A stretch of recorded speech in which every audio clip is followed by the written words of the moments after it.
मौलाना साहब गलत है, चलिए अजहरी साहब ने मान लिया मौलाना साहब गलत हैं, तो ये तो पुलिसिया कार्रवाई में पता चल गया कि मौलाना साहब गलत हैं, गलत इंटेंशन वाली किताब पढ़ रहे हैं।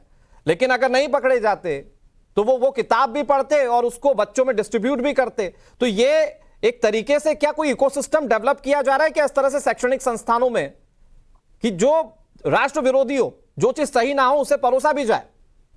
बिलाल भाई देखिए, राष्ट्र के विरोधी जो भी चीजें हैं उसको कभी हमने ना सपोर्ट किया ना कभी करेंगे। जी, लेकिन एक पर्टिकुलर घटना को एक मुद्दा बना के देश के अंदर जिस तरीके से नफरत पैदा करने वाले लोग हैं वो साफ दिख रहा है। और सुन लीजिए, और अभी अभी आप इस पे बात नहीं करनी, मेरी बात पूरी होने दीजिए। ठीक है विनोद जी, मैं आ रहा हरियाणा हूं के आपके पास। हाँ। हरियाणा के अंदर मॉब लिंचिंग हो जाती है। मॉब लिंचिंग किस तरीके से की जाती है, सुन लीजिए, एक मिनट बीच में बोलेंगे।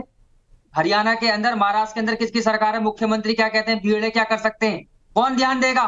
आसाराम के आश्रम जाके देखिए, बाबा राम रहीम के आश्रम बिलाल जाके भाई, देखिए, आज मदरसे में आरएसएस विरोधी किताब पर चर्चा हो रही है। बिलाल भाई, आप गलत सब्जेक्ट पढ़कर आ गए क्या? एक बार डिबेट करिए ना, किस तरीके से लड़कियों का नहीं शोषण हुआ, ठीक है, हो जाएगी डिबेट बिलाल भाई, हो जाएगी डिबेट। उन पे नहीं करेंगे। बिलाल भाई, ये तो व्हाट अबाउटरी तो कोई मसला ही नहीं है ना। अगर मैं ए पर डिबेट करूंगा, आप बोले डी पे क्यों नहीं करेंगे, तो ऐसे तो फिर कभी आप ए पर बात ही नहीं कर पाएंगे। मेरा मुद्दा आज का ये है कि मौलाना के, मैं ये कह रहा हूं कि मदरसे के अंदर मौलाना साहब आरएसएस विरोधी किताब पढ़ेंगे तो आरएसएस की छवि को बिट्रे करेंगे ना अपने छात्रों के बीच में। मारा जा रहा है उसका कसूर बताइए मुझे। जिसको बीफ के शक में, खाने के शक के नाम पे मारा जा रहा है, उसको क्या क्या क्या कसूर था? उसको जिंदगी खत्म करनी उसकी। बिलाल भाई शांत हो जाइए, शांत हो जाइए। ओके सरकार ओके, कौन जवाब देगा? शांत हो जाइए, ठीक है। ओके, सैयद जवाद भी है मेरे साथ, सैयद जवाद करूंगा। विनोद बंसल भी है मेरे साथ। विनोद जी बस थोड़ा सा वेट कर लीजिए। आरएसएस के बहुत अच्छे जानकार संगीत रागी हमारे साथ जुड़े हुए हैं। प्रोफेसर संगीत रागी जी, मदरसे के अंदर एक ऐसी किताब जिसमें आरएसएस को बताया जाता है कि सबसे बड़ा आतंकी संगठन है, मौलाना साहब अगर ये किताब पढ़ते हैं तो क्या यही नहीं परोसेंगे अपने बच्चों के बीच में? इस तरह की किताब अगर मौलाना साहब पढ़ते हैं तो क्या इंटेंशन दिखते हैं सर आपको? देखिए, मुझे तो गलतफहमी नहीं है। यदि किसी और को गलतफहमी होगी तो होगी, लेकिन मुझे गलतफहमी नहीं है कि भारत के मुसलमानों का एक हिस्सा पूरी तरीके से तालिबानी मानसिकता में जी रहा है। और वो, यदि आप सिमी का डॉक्यूमेंट अभी भी आप पढ़ सकते हैं जी, इस देश को दारुल इस्लाम में कन्वर्ट करना, गजवाए हिंद में कन्वर्ट करना, ये लोग मानते हैं कि हमारे ये इस्लाम का मैंडेट है। और के अलावा इनके पास कुछ नहीं है। एक एक करके बिलाल भाई, एक एक करके। जो कुछ भी इस देश में हो रहा है वो उसी अजहरी साहब अनुसार आप जितने देखेंगे, तब जितने दुनिया में टेरर हुए हैं, आप उनके पीछे की हिस्ट्री आप देखेंगे तो उनको कहीं ना कहीं तबलीगी जमात का हिस्सा होते हैं वो जी। देवबंद इस्लाम जो है भारत के अंदर नहीं करिए, ये देता गलत है। यूज मत करिए। कहाँ होता है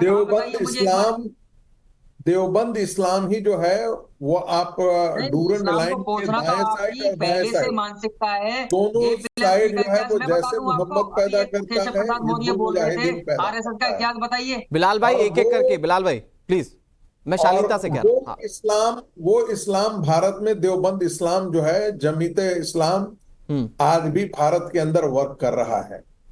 और इनकी व्याख्या में हिंदू काफिर है और काफिरों को सजा देना इस्लाम को और दीन की सेवा करने के बराबर है। नहीं होने देंगे। देखिए मेरे भाई, किस तरीके से नहीं पूरे होगा। भारत बिलाल भाई उनकी बात पूरी हो जाने दीजिए, आ रहा हूं आपके पास। है वो ऐसा ही रहा है, नहीं चलेगा भाई। और इस्लाम का व्यवहार यही रहा है। और आज कोई वो अलग हो जाएगा इसलिए नहीं है, आज चूंकि हिंदू मेजोरिटी है। लेकिन संगीत रागी जी, मैं इसको और बड़े पर्सपेक्टिव पे समझना चाह रहा हूं। मैं ये समझना चाह रहा हूं, चूंकि आरएसएस को जिस तरह से डिफेम किया जा रहा है, आरएसएस एक सामाजिक संगठन है। आरएसएस की अपनी जो मूल लाइन है, आरएसएस उसमें ये कहता है, the idea of Sangh is to carry the nation to the pinnacle of glory through organizing the entire society. वो पूरे सोसाइटी को साथ लेकर चलने की बात करता है। लेकिन अगर डिमीन किया जा रहा है या डिफेम किया जा रहा है आरएसएस को, इस तरह के सोच वाले अगर पढ़ाने वाले लोग हैं, तो क्या ये एक इकोसिस्टम के साथ एक पीढ़ी को ही इस तरह से तैयार करना चाहते हैं कि वो एंटी इंडिया या एंटी इस तरह के संगठनों के रूप में काम करें? देखिए, मूलतः जो है जी, वो इनका पूरा स्टैंस जो है वो एंटी इंडिया है, एंटी हिंदू है। इसको किसी के बारे में गलतफहमी नहीं होनी चाहिए। मैं तो पूरा ये मानता हूं कि 1947 में हिंदू और मुसलमान दोनों का बंटवारा हुआ था, तो जनसंख्या का भी बंटवारा हो जाना चाहिए था। हमारे पुरखों ने जो तथाकथित नेता था तो उनका मानना था, यही असलियत है इन लोगों की। मानना था कि नहीं ये मुसलमानों के साथ रह सकते हैं, और नतीजा ये है कि आज सजा ये देश भुगत रहा है।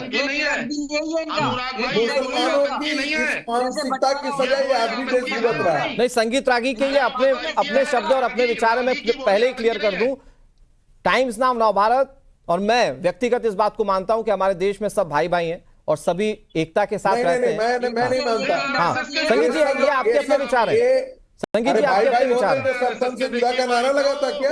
हाँ ओके, भाई भाई ठीक है। संगीत रागी और ठीक है, संगीत रागी और सैयद जवाद को अगर स्क्रीन पर रख पाए।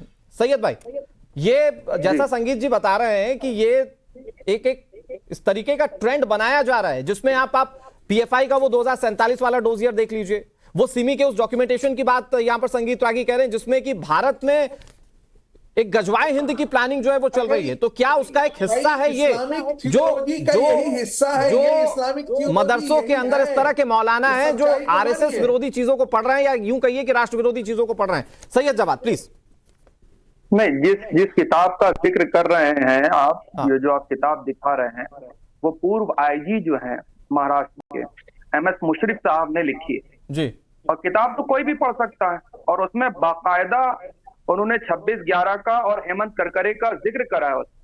उसको पढ़ने की जरूरत है, और यहीं से पब्लिश हुई है, कहीं बाहर से नहीं है। और उसकी अध्यक्षता जो करी है वो पूर्व जस्टिस साहब ने, शिंदे साहब ने की है। आपको पढ़ना चाहिए और लोगों को पढ़ना चाहिए किताब। इस किताब को पढ़ने में क्या दिक्कत है? बहुत सी किताब जो है आतंकवाद के खिलाफ भी लिखी हुई है, और ऐसी किताबें नहीं तो जवाद भाई, सैयद जवाद भाई, कई किताबें ऐसी भी लिखी हुई हैं जिसमें मुस्लिमों को डिफेम किया गया है। मैं 5 किताबें अभी नेट पर डालूंगा तो दिख जाएगी आपको भी, तो आप उसको भी सजेस्ट करेंगे कि पढ़ना चाहिए? ये किताबें पढ़ने में क्या दिक्कत है? किताबें पढ़िए आप। आरएसएस की किताबें बहुत सी लिटरेचर में लिखी हो। और आपको बता दूं, आरएसएस के बारे में आप देखिए, जो हमारे सरदार पटेल साहब थे, फरवरी 1949 जब गांधी जी की हत्या हुई, उसके बाद उन्होंने आरएसएस के बारे में क्या लिखा? तमाम किताबें आजादी के बाद का भारत की किताब है, उसको पढ़ने की जरूरत नहीं। तो जवाहरलाल नेहरू ने भी आरएसएस की तारीफ की थी। 1963 में गणतंत्र दिवस में बाकायदा आरएसएस को बुलाया गया था सर। हर पहलू है ना सर, हर चीज के। और मैं सैयद जवाद भाई ये कह रहा हूं कि आप मुझे ये बताइए ना कि अगर आप सबसे बड़ा आतंकी संगठन बताते हैं, अगर हमारे पास वो विजुअल है आरएसएस के, तो हम बताएं कि आरएसएस के जो तमाम स्वयंसेवक हैं उनके पास क्या कोई बंदूक है? क्या उनके पास कोई ऐसी चीज है जिससे वो किसी पर हमला करके मार सकते हैं क्या? भाई सुन लीजिए, आप आतंकी संगठन कहते हैं किस बिना पर? भाई किताब लिखी हुई है, मैंने थोड़ी ना लिखी है। अरे तो सर किताब हमेशा एक पर्सपेक्टिव है। आप सजेस्ट करेंगे जो इस्लाम विरोधी किताब लिखी गई है वो पढ़े कोई? जो लोग पढ़ना चाहते हैं पढ़े। स्वतंत्रता है देश के अंदर, जिसको जो पढ़ना लिटरेचर को लेते हैं। आ रहा हूँ विनोद जी, आ रहा हूँ इसके बाद।